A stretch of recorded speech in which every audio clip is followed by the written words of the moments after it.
من الشيطان الرجيم. بسم الله الرحمن الرحيم.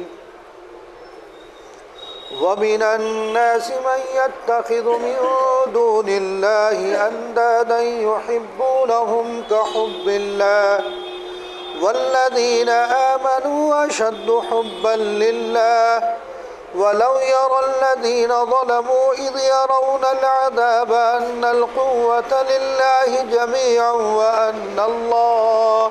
وأن الله شديد العذاب. إذ تبرأ الذين اتبعوا من الذين اتبعوا ورأوا العذاب وتقطعت بهم الأسباب. وقال الذين اتبعوا لو أن لنا كرة فنتبرأ منهم كما تبرأوا منا كذلك يريهم الله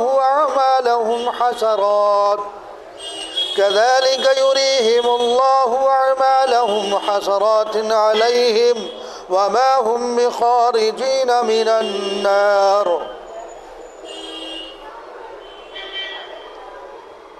اور لوگوں میں وہ بھی ہیں جو اللہ کے علاوہ دوسروں کو اس کی خدائی میں اس طرح شریک قرار دیتے ہیں، ان سے ایسی محبت رکھتے ہیں جیسی محبت اللہ تبارک و تعالی سے ضروری ہے. اور جو مومن ہے ان کو اللہ تبارک و تعالی کے ساتھ نہایت قوی محبت ہے. اور اگر دیکھ لیں یہ ظالم اس وقت کو جبکہ دیکھیں گے عذاب، اذ یرون العذاب، جبکہ دیکھیں گے عذاب کو، ان القوت للہ جمیعا، کہ قوت ساری اللہ ہی کے لیے ہے، وان اللہ شدید العذاب، اور یہ کہ اللہ کا عذاب سخت ترین ہے. جبکہ وہ لوگ جن کے کہنے پر دوسرے چلتے تھے ان لوگوں سے صاف الگ ہو جائیں گے جو ان کے کہنے پر چلتے تھے، اور سب عذاب کا مشاہدہ کر لیں گے. باہم ان میں جو تعلقات تھے اس وقت سب منقطع ہو جائیں گے. اور یہ تاب لوگ جو کہنے لگیں گے کہ کسی طرح ہم سب کو ذرا ایک دفعہ واپسی دے دی جائے تو ہم بھی ان سے صاف الگ ہو جائیں گے. جیسے ہم سے صاف الگ ہو بیٹھے ہیں، اللہ تعالیٰ یوں ہی ان کی بدعمالیوں کو خالی ارمان کر کے ان کو دکھلا دیں گے اور ان کو دوزخ کے عذاب سے نکلنا نصیب نہ ہوگا. جن آیات کی تلاوت کی گئی ان کا ترجمہ آپ کے سامنے کیا گیا. گزشتہ آیات سے اللہ تبارک و تعالیٰ کی ذات، صفات، وحدانیت اور خالق کائنات ہونا ثابت کیا گیا تھا. تو اہل عقل اور صاحب فہم انسان کے لیے اس کا تقاضا یہی ہے کہ اللہ تبارک و تعالی ہی عبادت کے لائق ہے اور محبت بھی اسی ذات سے کی جائے. لیکن بعض بے وقوف، نافہم، کھلے ہوئے دلائل، واضح توحید کے دلائل سامنے آنے کے باوجود وہ اللہ تبارک و تعالیٰ کی وحدانیت کے قائل نہیں ہوتے، تو ظاہر بات ہے کہ جب وہ اللہ کی وحدانیت کے قائل نہیں تو عبادت تو کیسے کر سکتے ہیں؟ اللہ تبارک و تعالیٰ نے اپنی اس کائنات میں اپنی وحدانیت کے دلائل اتنے بکھیر دیے ہیں کہ اگر انسان کو ذرا سی بھی عقل و فہم ہو تو ان میں اگر تدبر کرے تو وہ اللہ کی وحدانیت کا قائل ہوئے بغیر نہیں رہ سکتا. لیکن اس کے باوجود اللہ تبارک و تعالیٰ کی وحدانیت کے کچھ لوگ ہیں جو قائل نہیں، اللہ کو کی وحدانیت میں کسی نہ کسی کو شریک ٹھہراتے ہیں، اس کی ذات میں بھی اور اس کی صفات میں بھی. اسی بات کو اللہ تبارک و تعالیٰ نے اس آیت شریفہ میں بیان فرمایا، وَمِنَ النَّاسِ مَن يَتَّخِذُ مِن دُونِ اللَّهِ أَندَادًا يُحِبُّونَهُمْ كَحُبِّ اللَّهِ.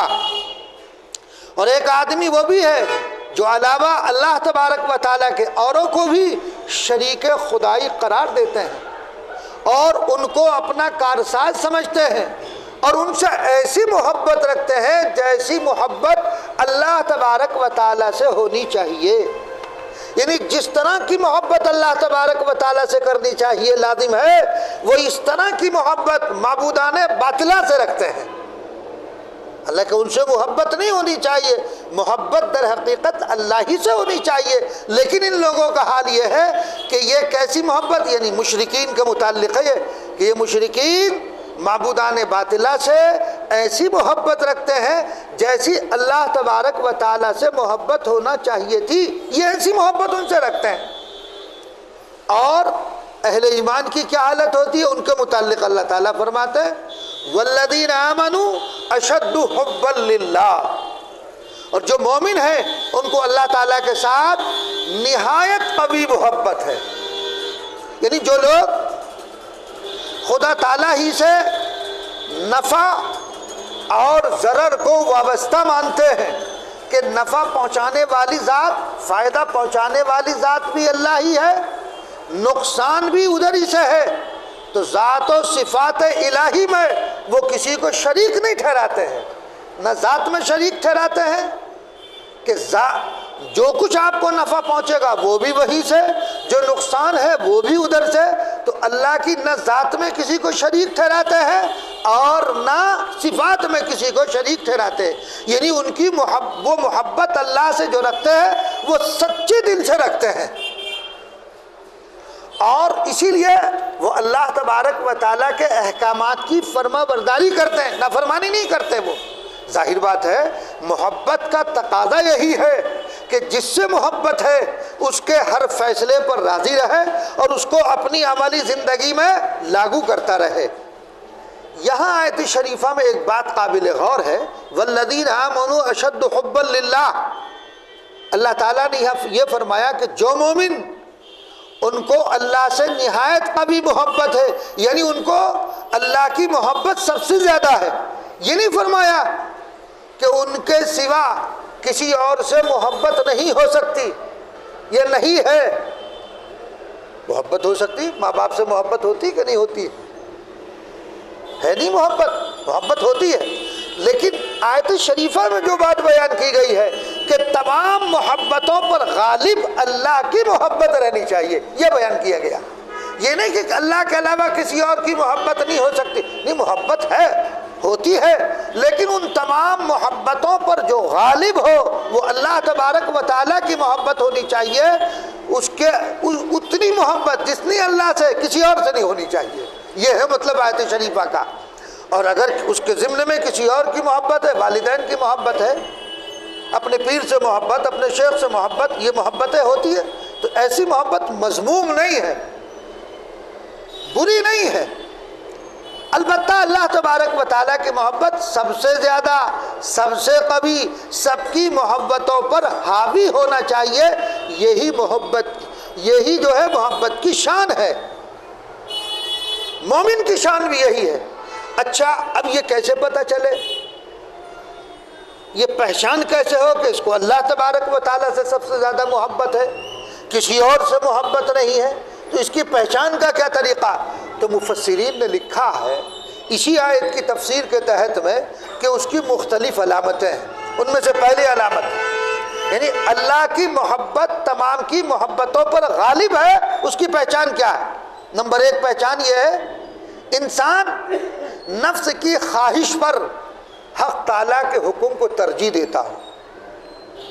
کوئی تقاضا اللہ کا آ گیا، طبیعت اس کے خلاف ہے، لیکن وہ اپنے خارجی تقاضوں کو چھوڑ کر اللہ کا جو تقاضا سامنے آیا اس کو ترجیح دے رہا کہ نہیں، یہ ہوگا جو اللہ کا فرمان ہے، جو نبی کا فرمان ہے۔ یعنی خواہشات نفس کو وہ کچل دے، وہ اسے ایک طرف ڈال دے اللہ کے حکم کے سامنے۔ پہلی علامت یہ ہے کہ اس کو اللہ سے زیادہ محبت ہے۔ تو کیا ہے؟ نفس کی خواہش پر حق تعالیٰ کے حکم کو ترجیح دینا، اور دوسرے اللہ تبارک و تعالیٰ کی ملاقات کا شائق ہو، موت سے گھبراتا نہ ہو۔ دیکھو، منافق یا کافر موت سے گھبراتا ہے، مومن نہیں گھبراتا۔ تو یہ علامت کس کی ہے کہ جو موت سے نہیں گھبرا رہا اور شائق ہے وہ، تو یہ علامت اس بات کی ہے کہ وہ اللہ تبارک و تعالیٰ کی محبت کو مخلوق کی محبت پر ترجیح دے رہا ہے۔ دو علامت ہو گئی۔ تیسرے یہ حکم الہی قضا اور قدر پر راضی رہتا ہو کہ جو کچھ بھی اچھا یا برا ہوتا ہے سب رب العالمین کی طرف سے ہوتا ہے۔ یہ تین علامتیں ہیں کس بات کی؟ کہ وہ اللہ کی محبت کو ترجیح دیتا ہے مخلوق کی محبت پر۔ اگر یہ تین علامتیں پائی جا رہی ہیں، اگر آپ کو یاد ہو میں نے ایک واقعہ سنایا تھا، شاہ حضرت تھانوی رحمۃ اللہ علیہ کے اجل خلافہ میں سے تھے شاہ وسیع اللہ الہ آبادی رحمۃ اللہ علیہ۔ یہ دوسری علامت ہم نے بتائی نا کہ اللہ کی ملاقات کا شائق موت سے گھبراتا نہ ہو۔ تو حضرت سفر کر رہے تھے، سفر حج تھا، گھر کے خاندان کے بہت سارے لوگ آپ کے ساتھ تھے۔ بیچ سمندر میں جب وہ جہاز پہنچا تو سارے گھر والے تو خوش تھے کہ ہمارا حج حضرت کے ساتھ ہو رہا ہے، سب گھر والے خوش ہیں۔ لیکن حضرت نے فرمایا کہ ابھی کیا دیکھا، آگے چل کے دیکھو کیا ہوتا ہے۔ تو بیچ سمندر میں جب پہنچتے حضرت کی طبیعت بگڑ جاتی ہے، اتنی بگڑتی ہے ڈاکٹر کو بلایا جاتا، چونکہ ڈاکٹر ساتھ رہتا تھا اس کے اندر جہاز میں، چونکہ مہینوں کا سفر ہوتا تھا۔ حالت بگڑی، ڈاکٹر آیا تو حضرت نے کہا جملہ بیان فرمایا۔ اسی پر دوسری جو علامت بیان کی گئی نا، اس علامت پر یہ واقعہ میں آپ کو سنا رہا ہوں۔ انہوں نے ڈاکٹر کو کہا کہ ڈاکٹر صاحب میرا جی چاہ رہا اللہ سے ملاقات کا، تم بیچ میں حائل ہو رہے ہو۔ یہ ہے یہ شوق، اللہ سے ملاقات کا شوق۔ فرما دیا کہ میرا جی چاہ رہا اللہ سے ملاقات کو، تم بیچ میں حائل ہو رہے ہو۔ غرض یہ کہ حضرت کا انتقال جہاز میں ہوا۔ اور دوسری بات، اپنی زندگی میں حضرت ایک بات فرمایا کرتے تھے، ایک شعر پڑھا کرتے تھے، پھول کیا ڈالو گے تربت پر میری، پھول کیا ڈالو گے تربت پر میری، خاک بھی تم سے نہ ڈالی جائے گی۔ تو حضرت کا انتقال جہاد میں ہوا اور حضرت کے جسم کو تابوت میں بند کر کے دریا میں ڈال دیا گیا تھا۔ تو واقعی وہ شعر بھی فٹ آ گیا کہ پھول کیا ڈالو گے تربت پر میری، خاک بھی تم سے نہ ڈالی جائے گی، مٹی بھی میسر نہ ہوئی۔ تو اللہ تبارک و تعالیٰ کے جو مخصوص بندے ہوتے ہیں ان کی زبان سے بعض مرتبہ جو الفاظ نکلتے ہیں اللہ تعالیٰ ویسا ہی کر دیتا۔ بہرحال تو دوسری علامت کیا ہے کہ وہ شائق ہو اللہ کی ملاقات کا، موت سے گھبراتا نہ ہو۔ یعنی اگر اسے زندگی بھی مل جائے، اگر وہ 100 سال 200 سال بھی جیے تو اس کے جینے کا مقصد کیا ہو کہ اللہ کی معرفت اس دنیا میں رہتے ہوئے جتنی حاصل ہو جائے اتنا ہی فائدہ ہے، اس کے جینے کا مقصد بھی ہے۔ تو بہرحال یہ تین صفات، تین علامتیں ہیں جس کے اندر یہ پائی جائیں گی تو سمجھ لو کہ وہ اللہ کی محبت کو مخلوق کی محبت پر ترجیح دے رہا ہے۔ والذین آمنوا اشد حبا للہ، اس کے تحت مفسرین نے لکھا۔ بہرحال تو مومن کی نشانی یہ بتائی گئی کہ اس کو سب سے زیادہ اللہ تبارک و تعالیٰ سے محبت ہو، اور مشرکین کی حالت بتائی گئی ہے کہ وہ غیر اللہ کو اپنا معبود اور کارساز سمجھے ہوئے۔ چنانچہ آپ دیکھ لو کہ یہ تو مرنے نہیں چاہتے، موت سے گھبراتے ہیں۔ مومن موت سے نہیں گھبرایا کرتا۔ تو انہوں نے کیا کر رکھا ہے کہ اللہ کے علاوہ، اور پھر دوسری بات ان کا ایک معبود نہیں، روزی کا معبود الگ، بچے دینے کا معبود الگ، کاروبار کا معبود الگ، الگ الگ انہوں نے معبود بنا رکھے ہیں۔ لیکن مومن کا معبود ایک ہی ہے، اور وہ کون ہے؟ وہ اللہ تبارک و تعالیٰ۔ قل هو اللہ احد، آپ کہہ دیجیے اللہ ایک ہے۔ تو مومنین کا جو معبود ہے وہ صرف اور صرف اللہ تبارک و تعالیٰ ہے، اس کے علاوہ کوئی اور نہیں ہے۔ تو اس کی ذات اور صفات میں کسی کو شریک مت ٹھہرانا۔ تو ان کا یہ جو مشرکین ہیں، مومنین کا متعلق تو بتا دیا گا، وہ صرف اللہ سے محبت رکھتے ہیں اور تمام مخلوقات کی محبت پر اللہ کی محبت کو ترجیح دیتے ہیں۔ مشرکین معبودان باطلہ سے محبت رکھتے ہیں، ان کو اپنا کارساز سمجھتے ہیں اور انہی سے اپنی عقیدتوں کو وابستہ رکھتے ہیں۔ تو اللہ تبارک و تعالیٰ نے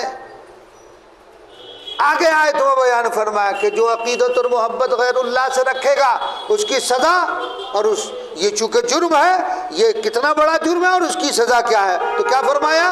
وَلَوْ يَرَى الَّذِينَ ظَلَمُوا إِذْ يَرَوْنَ الْعَذَابَ أَنَّ الْقُوَّةَ لِلَّهِ جَمِيعًا وَأَنَّ اللَّهَ شَدِيدُ الْعَذَابِ۔ یہ ظالم کہ جنہوں نے خدا کا شریک اور ہمسر بنا کر اپنی جانوں پر ظلم و ستم کیا ہے، کنہوں نے؟ جو اللہ تبارک و تعالیٰ کی خدائی میں شریک ٹھہرائے، ذات میں کسی کو شریک ٹھہرائے، یا اللہ تبارک و تعالیٰ کی جو صفات ہیں ان صفات میں کسی کو اگر شریک ٹھہرا رہا ہے تو گویا کہ اس نے اپنے اوپر ظلم کیا ہے، وہ اپنے اوپر کیا کر رہا؟ ظلم کر رہا۔ اگر اس وقت کو دیکھ لیں جس وقت ان کو عذاب الہی کا مشاہدہ ہوگا، وَلَوْ يَرَى الَّذِينَ ظَلَمُوا إِذْ يَرَوْنَ الْعَذَابَ، اگر وہ کس کو دیکھ لیں؟ اللہ کا جو عذاب ہے وہ اس عذاب کا مشاہدہ کر لیں، اور ان کو یہ مشاہدہ ہوگا، ایسا نہیں، تو ان کو معلوم ہو جائے گا کہ سارا زور اور ساری قوت کس کے لیے ہے؟ ان القوت للہ جمیعا، ایک ہر قسم کی قوتیں اور طاقتیں کس کے لیے ہیں؟ تمام کی تمام اللہ کے لیے ہیں۔ اللہ تبارک و تعالی ہی تمام چیزوں کا مالک ہے، تمام ملکیتوں کا مالک بھی وہی ہے، تمام قوتوں کا مالک بھی وہی ہے، اور جو اس کی قوت ہے وہ کسی اور کی نہیں ہے، تو ساری قوتوں کا مالک وہی ہے، سب اللہ کے قہر اور غلبے کے نیچے جو ہے وہ سب دبے ہوئے ہیں، اس کے سوا نہ کوئی زار ہے، کوئی نقصان پہنچانے والا کوئی نہیں، اس کا مالک بھی وہی ہے، نہ کوئی نفع پہنچانے والا، نفع کا مالک بھی اللہ تبارک و تعالیٰ ہی ہے۔ اچھا، جب ساری قوتوں کا مالک وہی ہے، ساری قوتیں اسی کے پاس ہے، وَأَنَّ اللَّهَ شَدِيدُ الْعَذَابِ، جو اللہ کی ذات میں صفات میں شریک ٹھہرا رہے تو سن لیں اللہ تبارک و تعالیٰ ان کو کیا سزا دیں گے، اور یہ کہ اللہ کا عذاب سخت ترین ہے، اللہ کا عذاب سخت ترین ہے۔ جو اللہ کی ذات یہ صفات میں کسی کو شریک ٹھہرا رہا ہے تو اللہ تبارک و تعالیٰ کیا کریں گے؟ ایسے شخص کو اپنے عذاب میں ڈال دیں گے، دھکیل دیا جائے گا ان کو۔ جو غیر اللہ سے محبت رکھتے ہیں، جو ان کی پرستش کرتے ہیں اور یہ امید رکھتے ہیں کہ ان کے معبود مصیبت کے وقت کام آئیں گے، چونکہ یہ ان کا عقیدہ ہے کہ مصیبت کے وقت فلاں معبود کام آئے گا، فلاں کام، یہ عقیدہ بالکل غلط ہے۔ اللہ تبارک و تعالیٰ نے اس کی تردید فرما دی، اور اپنی آنکھوں سے یہ دیکھ لیں گے جن کو یہ معبود بنائے ہوئے ہیں، جن کو یہ کہتے ہیں کہ ہمارے فلاں معبود ہے، تو قیامت میں ایسے ہی ہوگا۔ اللہ تعالیٰ فرمائیں گے تمہارے جو معبود تھے ان کے پاس چلے جاؤ، جب یہ جائیں گے اور ان سے کہیں گے کہ یہاں کوئی ہمارے لیے سفارش کر دو، تو وہ کیسے سفارش کر دیتے ہیں کریں گے؟ وہ تو خود ہی جہنم میں ڈال دیے جائیں گے۔ جب وہ جہنم میں ڈال دیے جائیں گے جن کی یہ پیروی کر رہے تھے، تو یہ کیسے بچ سکتے ہیں؟ تو پھر کہیں گے اے اللہ ہمیں دنیا میں لوٹا دیا جائے، ہم ان کی پیروی نہیں کریں گے، ہم ان سے علیحدہ ہو جائیں گے، جیسے یہ آج علیحدہ ہیں، جیسے کہ اگلی آیت ہمارا، جیسے یہ آج ہم سے برات کا اظہار کر رہے ہیں، اگر آپ ہمیں دنیا میں بھیج دیں گے ہم ان سے برات کا اظہار کر دیں گے۔ اللہ تو سب جانتا ہے کہ یہ انسان ذرا سی دیر میں، ذرا سے لمحہ گزرا نیت بدل دیتا ہے، طریقہ کار بدل دیتا ہے، کہ جب ان کی کشتی بھنور میں پھنستی ہے تو کیا کہتے ہیں اے اللہ تو ہی بچائے گا، اور جب بھنور سے نکال دیتے تو کہاں وہ جو بھنور میں کشتی پھنسی تھی اس وقت جو کہہ رہا تھا وہ سب بھول جاتا ہے، تو دنیا میں انہیں دوبارہ بھیج دیا جائے تب بھی یہی کریں گے، اس لیے کہ اللہ تعالیٰ تو علیم ہے، سب کچھ جانتا ہے، اس کو سب کچھ علم ہے۔ تو بہرحال تو جو غیر اللہ کی محبت ان کے اوپر غالب ہے اور شرک میں یہ مبتلا ہے، اور یہ سمجھ رہے ہیں کہ جن کی ہم اتباع کر رہے ہیں، پیروی کر رہے ہیں، جن معبودان باطلہ کی، وہ ہمیں بچا لیں گے، یہ ان کا خیال بالکل غلط ہے، بالکل غلط ہے۔ قیامت کے دن جب یہ سامنے ہوں گے وہ انکار کر دیں گے۔ قیامت کی جو ہولناکی ہوگی اس وقت دیکھ کر اس ہولناکی کو جو کچھ ان سے کہا گیا تھا مشاہدہ کر لیں گے، تو کہیں گے کاش ہمیں دوبارہ لوٹا دیا جائے۔ استبرأ الذین اتبعوا من الذین اتبعوا ورأوا العذاب وتقطعت بهم الاسباب۔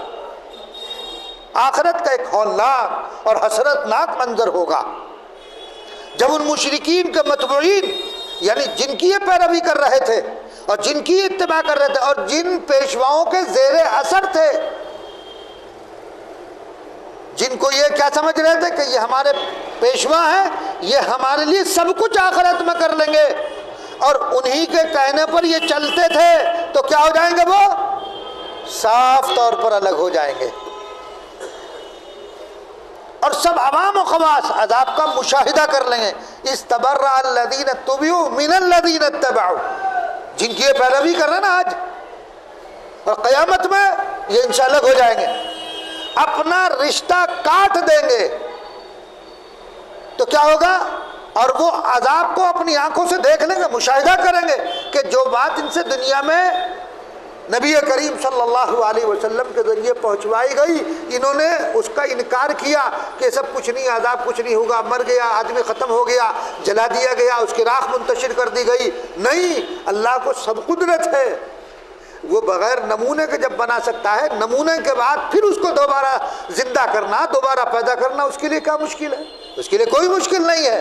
تو جب یہ ساری چیزیں دیکھ لیں گے، عذاب بھی اپنی آنکھوں سے اس کا مشاہدہ کر لیں گے، تو پھر کیا کریں گے؟ وَتَقَطَّعَتْ بِهُمُ الْأَسْبَابُ، الگ ہو جائیں گے ان سے، یہ ان سے کیا ہو جائیں گے؟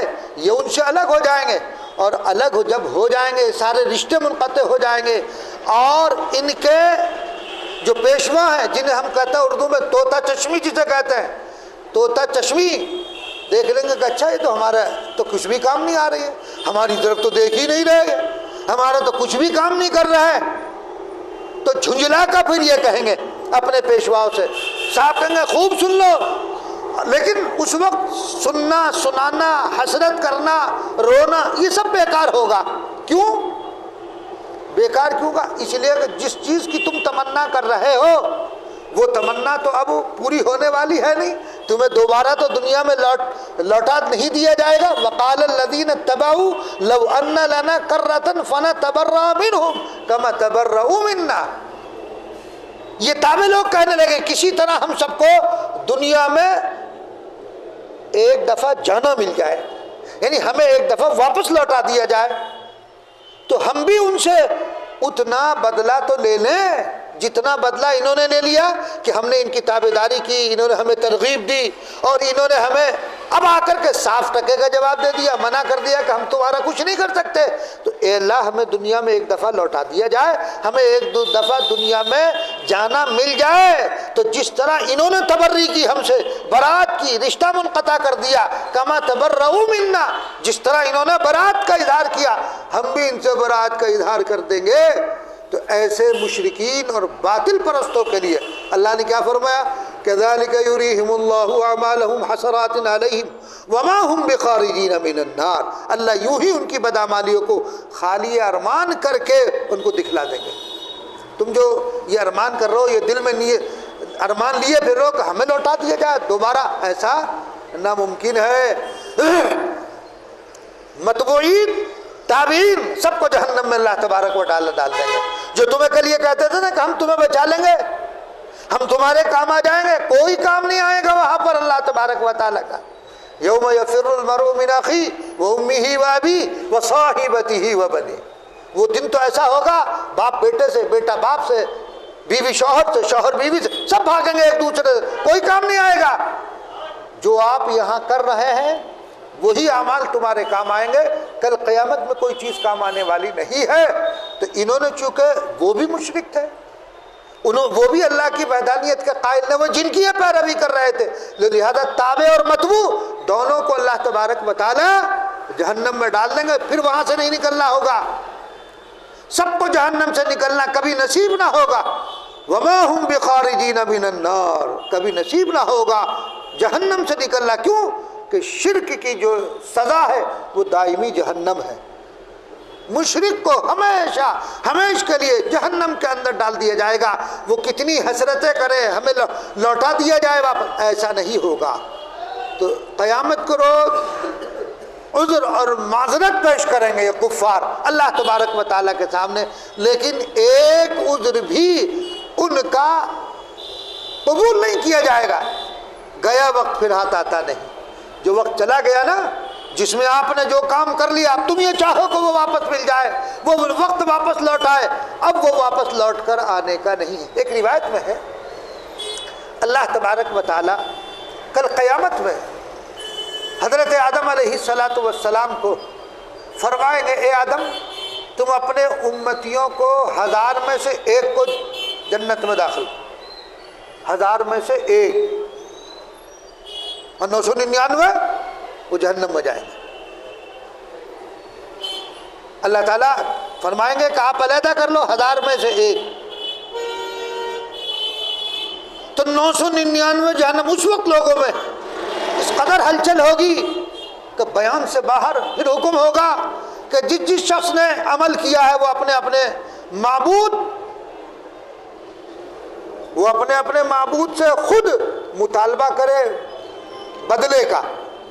جس نے جس کی اطاعت اور فرما برداری کی دنیا میں، ہر ایک سے کہا جائے گا کہ یہ جو کافرین ہیں یہ اپنے اپنے معبودوں کے پاس جائیں گے۔ ظاہر بات ہے کہ مومن تو اللہ تبارک و تعالیٰ ہی کو اپنا معبود سمجھتا، اس کو کسی اور کو نہیں سمجھتا، تو وہ سب اپنے اپنے معبودوں کے پاس جائیں گے۔ تو وہ کہیں گے بھائی ہم تمہارا کچھ نہیں کر سکتے، ہم تمہارے لیے کچھ نہیں کر سکتے، کہ تم نے تو کہا تھا دنیا میں تم ہی نے تو کہا تھا کہ ہم تمہیں یہاں سے لے کر آخرت تک بچا لیں گے۔ کوئی کچھ نہیں بچا، کوئی کسی کو بچا نہیں سکتا۔ چنانچہ جو لوگ بت پرست تھے، شرک میں مبتلا تھے، اور ان مشرکوں کو اپنا معبود بنائے ہوئے تھے، اللہ انہی کے سامنے ان کو جہنم میں ڈال دیں گے۔ جب وہ جہنم میں چلے گئے تو یہ سوچیں گے جب یہ ہمارے پیشوا ہی نہ بچا پائے ہم اپنے آپ کو خود، تو وہ ہمیں کیا بچائیں گے؟ ان کو بھی جہنم میں ڈال دیا جائے گا۔ جاؤ جہنم میں چلے جاؤ اور ہمیشہ کے لیے اب یہیں پڑے رہو، پھر ان کو وہاں سے نکلنا کبھی نصیب نہیں ہوگا، ہمیشہ کے لیے جہنم میں ڈال دیا جائے گا۔ اللہ تبارک و تعالی ہم سب کو اعمال صالحہ پر جما دے۔ اس پر دیکھو اللہ تبارک و تعالیٰ سے دعا کرنی چاہیے کہ اللہ تبارک و تعالیٰ کا اتنا بڑا احسان اور اتنا بڑا کرم ہے کہ خداوند قدوس نے ہمیں مومن بنایا۔ یہ کم احسان نہ سمجھو، یہ بہت بڑا اللہ تبارک و تعالیٰ کا فضل ہے کہ اس نے ہمیں کفر اور شرک سے بچا کر اسلام کی دولت سے مشرف فرمایا۔ یہ دعا کرتے رہنا چاہیے، اور یہ بھی دعا کہ اللہ تعالیٰ ہمیں اپنی محبت کامل عطا فرمائے، محبت کاملہ سے حصہ نصیب فرمائے، اور اپنی رضا خداوند قدوس عطا فرمائے۔ یہ دعا ہم سب کو کرتے رہنا چاہیے۔ اللہ تبارک و تعالی ہم سب کے علم و عمل میں خوب برکتیں عطا فرمائے۔ اب اگلی آیات میں یا ایھا الناس کلوا مما فی الارض حلالا طیبا، یہاں سے جو ہے اہل شرک اور کفر کے جو بعض اعمال ہیں ان کا تذکرہ ہے، انشاءاللہ وہ آئندہ اللہ تعالیٰ اس وقت جو کچھ کہا گیا اس پر عمل کی توفیق عنایت فرمائے۔ اللہم صلی علی سیدنا و نبینا و مولانا محمد عبدہ و رسولہ، ربنا ظلمنا انفسنا وان لم تغفر لنا وترحمنا لنکونن من الخاسرین۔ اے اللہ ہمارے گناہوں کو خطاؤں کو درگزر فرما، ہم سب پر رحم اور کرم اور عافیت کا معاملہ فرما۔ اے اللہ ہر برے حالات سے ہماری حفاظت فرما، شریوں کے شر سے حفاظت فرما، ہم نے آپس میں اتحاد اور اتفاق پیدا فرما۔ جو دین سے دور ہیں اللہ ان کو دین کے قریب کر دے، جو مسجدوں سے دور ہے ان کو مسجدوں میں آنے والا بنا دے، ہمارے آپسی اختلافات کو دور فرما دے، الفت اور محبت ہمارے دلوں میں پیدا فرما دے۔ مسلمانوں کی ہر جگہ جہاں جہاں بھی ہے اے اللہ ان کی غیب سے نصرت اور حمایت اور مدد فرما، ان کی پریشانیوں اور دقتوں کو دور فرما۔ اے اللہ ہمارے ملک میں بھی امن اور عافیت کا معاملہ فرما، ہر قسم کے شرور آفات اور بلیات سے اے اللہ حفاظت فرما، عزت و آبرو کی حفاظت فرما، اے اللہ ایمان کی حفاظت فرما۔ نبی کریم صلی اللہ علیہ وسلم